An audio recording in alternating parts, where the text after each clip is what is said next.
पंतप्रधान नरेंद्र मोदींचा आज 75वा वाढदिवस आहे। पण आपल्यापैकी अनेकांना प्रश्न पडला असेल की मोदींना पगार मिळतो तर तो त्यांचा पगार किती आहे। तर पंतप्रधान मोदींचा पगारच पुढच्या 1 मिनिटात सांगते।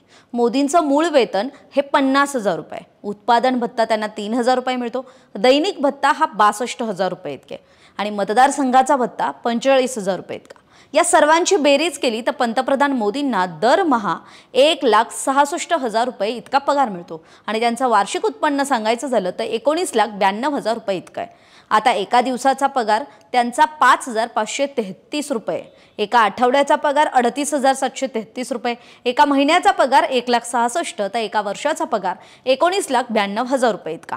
पण पगाराव्यतिरिक्त सुद्धा पंतप्रधान या पदामुळे त्यांना अनेक सुविधा मिळतात। आता त्या सुविधा कुठल्या तेही सांगते।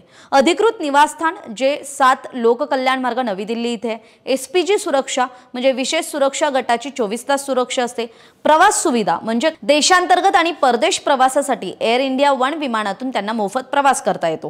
पेन्शन आणि आरोग्य सुविधा काय तर पद सोडल्यानंतर आजीवन मोदींना पेन्शन आणि मोफत वैद्यकीय सेवा मिळणार आहे। तरी हा व्हिडिओ आपल्याला माहितीपर वाटला असेल तर फॅमिली आणि फ्रेंड सर्कलमध्ये शेअर करायला विसरू नका।